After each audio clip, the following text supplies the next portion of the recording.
তো ভাই আপনি যে চালালেন কেমন ফিল করলেন? না, অনেক ভালো ছিল। অনেক ভালো ছিল। মানে তেলে চালাইতেছি না গ্যাসে চালাইতেছি এটা বুঝতেছিলাম না। আচ্ছা, তেলে চালাচ্ছেন কিনা গ্যাসে চালাচ্ছেন সেটাই বুঝতেছেন না।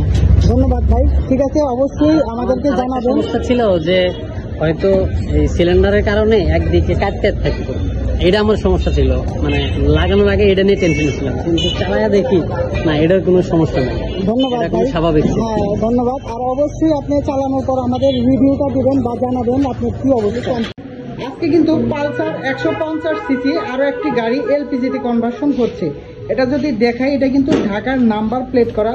আর এটা হচ্ছে আমাদের এই ভাইয়ের, উনি কিন্তু সেই সিরাজগঞ্জ থেকে আসছে। উনি মূলত ঢাকাতে রাইড শেয়ার করে। আর এই ভাইয়ের রাইড শেয়ারটা যেন আরো স্মুথ হয়, এই জন্যই কিন্তু ওনার এই পালসার গাড়িটা এলপিজিতে কনভার্সন করা। তো দেখতে পাচ্ছেন অলরেডি কিন্তু পার্ট বাই পার্ট কিন্তু খোলা হচ্ছে। গাড়িটা আজকে কিভাবে এলপিজিতে কনভার্সন হয় সেই জিনিসটাই কিন্তু আমি আজকে দেখাবো আপনাদেরকে।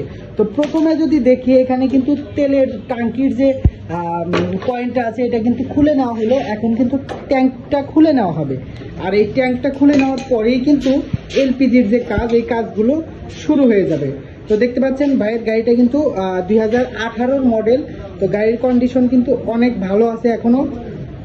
আর যেহেতু ভাই রাইড শেয়ার করে, সেই ক্ষেত্রে ভাইয়ের অনেক পরিমাণ কিন্তু রান করতে হয়। আর সেই জন্যই কিন্তু ভাইয়ের গাড়িটা এলপিজিতে কনভার্সন করে নেওয়ার জন্য সেই সিরাজগঞ্জ থেকে আজকে আমাদের হেড অফিস টাঙ্গাইলে চলে এসেছে। পাচ্ছেন এখন কিন্তু ট্যাঙ্কটি খোলা হচ্ছে। প্রথমে ট্যাঙ্কটি সুন্দরভাবে খুলে নিতে হবে। আর ট্যাঙ্কের যে লাইনটা থাকে ওই লাইনটাও সুন্দরভাবে কিন্তু খুলে নিতে হবে। খুলে ট্যাঙ্কটা আমরা সরিয়ে ফেলবো প্রথমে। তো এখন যদি দেখি, ট্যাঙ্কটা কিন্তু একদমই সরিয়ে ফেলা হয়েছে গাড়ি থেকে। তো দেখতে পাচ্ছেন এই সাইডে আমিন হাসান ভাই, উনি আসছে সেই সিরাজগঞ্জ থেকে। উনি একজন বাইক রাইডার, ঢাকাতে কিন্তু উনি বাইক রাইড শেয়ার করে। আর এই জন্য ওনার বাইকে কিন্তু প্রচুর পরিমাণ তেলের খরচ হয়। আর এই তেলের খরচ বাঁচানোর জন্য কিন্তু উনি ওনার গাড়িটা এলপিজিতে কনভার্সন করে নিতে আসছে আমাদের হেড অফিস টাঙ্গাইলে। তো আমাদের টেকনিশিয়ান সৌরভ, উনি কিন্তু খুব সুন্দরভাবে দেখতে পাচ্ছেন পার্ট টু পার্ট খোলা হচ্ছে। তারপরেই কিন্তু এলপিজির যে কার্যক্রম সেটা কিন্তু শুরু হবে। তো দেখতে পাচ্ছেন এইখানে যে এয়ার ফিল্টার বক্স আছে এটা কিন্তু খুব সুন্দরভাবে খুলে নেওয়া হচ্ছে। আর এয়ার ফিল্টারের লাইন খোলার পরেই কিন্তু এলপিজির কার্যক্রম শুরু হবে। তো দেখতে পাচ্ছেন এই সাইডে এয়ার ফিল্টারের সাইড কভার সব খুলে নেওয়া হচ্ছে।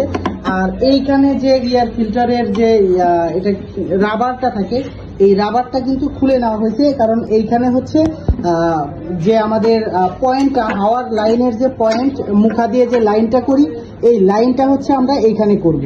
আর এই পাশে দেখতে পাচ্ছেন এয়ার ফিল্টারের লাইন খোলা হচ্ছে সুন্দরভাবে। দেখতে পাচ্ছেন কার্বোরেটরের যে লাইন আছে, এই কার্বোরেটর কিন্তু এখন খোলা হচ্ছে। তো আপনারা যারা নিজেরা এলপিজি করবেন, তো তারা কিন্তু সুন্দরভাবে এই কার্বোরেটরটা খুলে নেবেন। তো কার্বোরেটর কিভাবে খোলে সেটা যদি দেখতে চান, তাহলে যে পাশে দেখতে পারেন। প্রথমে এখানকার যে এই যে নাটগুলো আছে এগুলো সুন্দরভাবে খুলে নেবেন, নিয়ে যে কার্বোরেটরটা টান দিয়ে বের করে নেবেন। কার্বোরেটর বের করে তারপরেই কিন্তু কাজ করতে হবে। অনেকেই আসলে জানে না যে কিভাবে কাজ করে। কার্বোরেটরটা কিন্তু খুলতে হবে। তো দেখতে পাচ্ছেন যে কার্বোরেটর খুব সুন্দরভাবে কিন্তু খুলে নেওয়া হলো। আর এই কার্বোরেটর খোলার পরেই কিন্তু এখানে লাইনটা করা হবে। তো দেখতে পাচ্ছেন কার্বোরেটর কিন্তু অলরেডি খোলা হয়ে গেছে। দেখতে পাচ্ছেন এখান থেকে যে হাওয়ার লাইন, এই হাওয়ার লাইনটা কিন্তু এইখানে যে মিনি পুলের যে লাইনটা ছিল, এখানে কিন্তু জাস্ট মাঝখানে কেটে এইখানে হচ্ছে টিটা বসানো হয়েছে। আর এইখানেই কিন্তু হাওয়ার লাইনটা দিয়ে দিব, যেন এইখানেও যায় এই দিকেও যায়। আমাদের এই লাইনটা করাই আছে, জাস্ট হচ্ছে এখানে মাঝখানে কেটে এই টিটা বসানো হয়েছে। আর যদি আপনাদের গাড়িতে এটা না থাকে, মিনি পুলের এই লাইনটা না থাকে, তাহলে এটা খুলে এখানে একটা ফুটা করে মিনি পুল দিয়ে একটা লাইন করে নেবেন। এই দেখতে পাচ্ছেন আমরা কিন্তু এই যে এই মিনি পুলটা আপনাকে দিয়ে দিব। আপনি চাইলে এখানে ফুটা করে এই মিনি পুলটা বসিয়ে এখান থেকে লাইনটা বের করতে পারেন। তো অবশ্যই এই জিনিসটা খেয়াল রাখবেন যে হাওয়ার লাইনটা কিন্তু সুন্দরভাবে এইভাবে সেট আপ করে নিতে হবে। তো দেখতে পাচ্ছেন খুব সুন্দরভাবে কিন্তু সেট আপ করা হয়ে গেল হাওয়ার লাইন। তো দেখতে পাচ্ছেন এই যে এখানে কিন্তু কিটটা লাগানো হয়ে গেল। তো কিভাবে কিটটা লাগায় সেটা কিন্তু আপনারা জানেন। জাস্ট এইখানে এটার এই নাটের সাথে কিটের যে নাট, এই নাটের সাথে কিন্তু সুন্দরভাবে এই কিটটা সেট আপ করে দিবেন। এখন এইখান থেকে যে এই হাওয়ার লাইনটা আছে দেখতে পাচ্ছেন, এখানে যে হাওয়ার লাইনটা করা হলো, তো এইখান থেকে এই হাওয়ার লাইনটা হচ্ছে কিটের এই যে হাওয়ার লাইনে এইখানে দিয়ে দেবেন।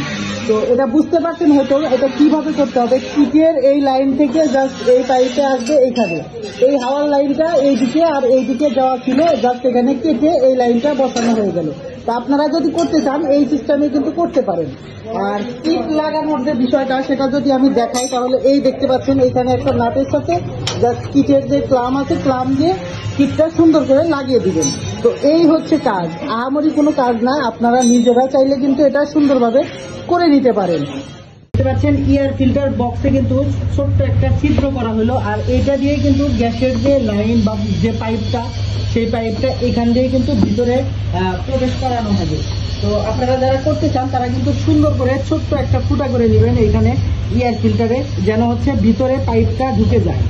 বেশি বড় করার দরকার নাই, শুধু ছোট্ট একটু করবেন যেন পাইপটা সুন্দরভাবে ভিতরে ঢুকে যায় আর কি, এতটুকু করলেই হবে। আর এই পাইপটা কিন্তু এই যে এই পাশ দিয়ে দেখতে পাচ্ছেন, এই পাশ দিয়ে কিন্তু এই যে বের করা হইতেছে, যেটা হচ্ছে আমাদের কার্বোরেটরের মুখে থাকবে, এই পাইপ দিয়ে কিন্তু মূলত গ্যাসটা আসবে আর কি। তো এইভাবেই আপনারা কাজটা করে নিতে পারেন।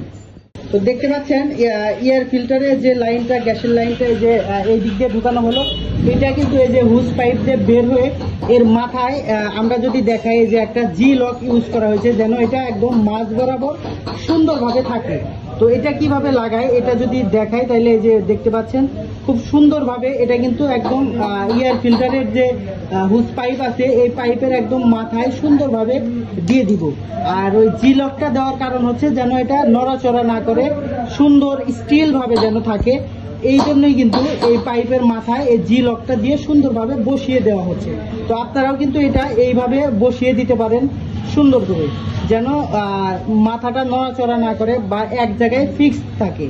এইভাবেই কিন্তু এই যে গ্যাসের লাইনটা এই যে ভিতর দিয়ে আসতেছে, এই যে এখান দিয়ে ঢুকে এই যে এয়ার ফিল্টার দিয়ে বের হয়েছে, এর মাথায় কিন্তু কার্বোরেটর থাকবে। তো দেখতে পাচ্ছেন এই যে এটা এয়ার ফিল্টারের হুজ পাইপ, এর মাথায় কার্বোরেটর জয়েন করা হবে। দেখতে পাচ্ছেন এখন কিন্তু কার্বোরেটরের লাইনটা দেওয়া হচ্ছে, মানে কার্বোরেটর লাগানো হচ্ছে সুন্দরভাবে, কিন্তু কার্বোরেটরটা আগের মতো করে আবার সেই সেট আপ করা হচ্ছে। আর কার্বোরেটরের এই প্রান্তে কিন্তু আমাদের গ্যাসের যে পয়েন্ট, ওই পয়েন্টটা, আর এই প্রান্ত কিন্তু জাস্ট আগের মতো সেই খোলাই থাকবে।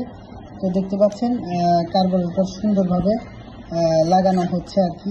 দেখতে পাচ্ছেন কার্বোরেটর কিন্তু অবশেষে লাগানো হয়ে গেল। তো ভিতরে গ্যাসের লাইন করে কার্বোরেটর সুন্দরভাবে লাগানো হয়ে গেছে। তো এখন কিন্তু বাহিরের যে কাজগুলো, এই কাজগুলো হচ্ছে আমরা করব। তো আপনারা যারা করতে চান নিজে নিজে, তারা কিন্তু এইভাবে করে নেবেন, কার্বোরেটরের লাইনটা সুন্দরভাবে করে নেবেন। তো দেখতে পাচ্ছেন এইখানে আমাদের যে গ্যাসের ইনপুটের লাইনটা, এটার মাথায় কিন্তু আমরা আরো একটা একটু মোটা পাইপ জয়েন দিয়ে নিলাম, কারণ এই পাইপটা এই যে এইখানে দিতে হবে, যদি সরাসরি এটা দিয়ে এটা কিন্তু যাবে না, যার কারণে কিন্তু আমরা এই যে এই পাইপটা সাথে একটু ইউজ করলাম, এখন কিন্তু এখানে ইজিলি যাবে আর কি। তো আপনারাও এই পাইপের সাথে একটুখানি এই পাইপ অ্যাড করে নেবেন, আর এটা সুপারগুলো দিয়ে দিলে একদম পারফেক্টলি হয়ে যাবে। তো দেখতে পাচ্ছেন এই যে লাগানো কিন্তু আমাদের হয়ে গেল।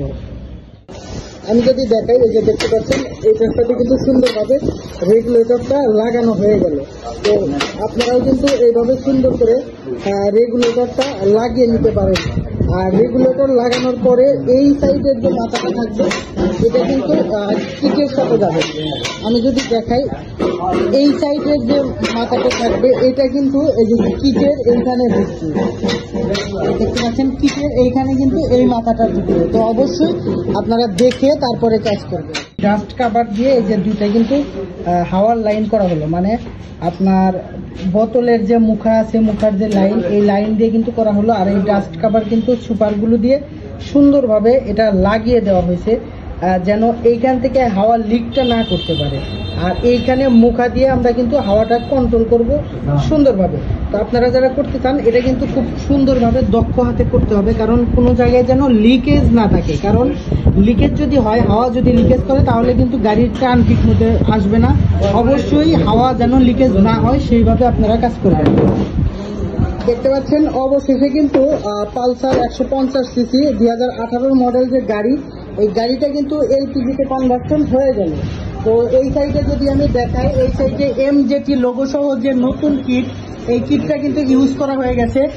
আর এইদিকে যদি দেখাই, এইদিকে হচ্ছে আমাদের যে cylinder square SS square cylinder, এই এসএস স্কোয়ার সিলিন্ডার দিয়ে কিন্তু একদম কমপ্লিট হয়ে গেছে গাড়িটা। তো এইখানে যদি দেখাই, এটা হচ্ছে এই যে গাড়ির মালিক। তো আমরা আসলে গাড়ির মালিকের থেকে শুনবো। ভাই কেমন আছেন? এই তো আলহামদুলিল্লাহ ভালো আছি। ভাই কোথা থেকে আসছেন? আমি সিরাজগঞ্জের উল্লাপাড়া থেকে আসছি। সিরাজগঞ্জের উল্লাপাড়া থেকে। আচ্ছা, আপনার এটা কি গাড়ি? Pulsar model? 18 মডেল। আচ্ছা আচ্ছা, আপনি গাড়িটা কিন্তু অলরেডি একদম ক্লিয়ার হয়ে গেছে, এখন কিন্তু এলপিজিতে চলতেছে। এই সাইডে যদি দেখায়, এটা কিন্তু একদম এসএস এর যেটা স্মার্ট ট্যাঙ্ক, এসএস এর স্কোয়ার ট্যাঙ্ক, এই ট্যাঙ্ক দিয়ে কিন্তু এলপিজিতে কনভার্সন করা হয়ে গেছে। এই ভাই কিন্তু সেই সিরাজগঞ্জ থেকে এসে ওনার বাইকটা এলপিজিতে কনভার্সন করে নিল। তো ভাই এখন চলে যাচ্ছে। তো ভাই আপনি যে চালালেন, কেমন ফিল করলেন? না, অনেক ভালো ছিল। অনেক ভালো ছিল। মানে তেলে চালাইতেছি না গ্যাসে চালাইতেছি এটা বুঝতেছিলাম না। আচ্ছা, তেলে চালাচ্ছেন কিনা গ্যাসে চালাচ্ছেন সেটাই বুঝতেছেন না। ধন্যবাদ ভাই, ঠিক আছে, অবশ্যই আমাদেরকে আরেকটা জানাবেন। সমস্যা ছিল যে হয়তো এই সিলিন্ডারের কারণে একদিকে কাটতে থাকতো, এটা আমার সমস্যা ছিল। মানে লাগানোর আগে এটা নিয়ে টেনশন ছিলাম, কিন্তু চালায়া দেখি না এটার কোনো সমস্যা নেই। ধন্যবাদ এটা ভাই, খুব স্বাভাবিক ছিল। হ্যাঁ ধন্যবাদ। আর অবশ্যই আপনি চালানোর পর আমাদের রিভিউটা দিবেন বা জানাবেন আপনার কি অবস্থা। কমপ্লিট, ভাইয়ের গাড়ি কিন্তু এখন এলপিজিতে চলতেছে। ভাই কিন্তু এখন চলে যাচ্ছে সেই সিরাজগঞ্জ। তো যারা এলপিজিতে কনভার্সন করতে চান তারা কিন্তু অবশ্যই আসবেন আমাদের অফিসে, এসে আপনাদের বাইকগুলো এলপিজিতে কনভার্সন করে নিতে পারেন খুব সহজেই।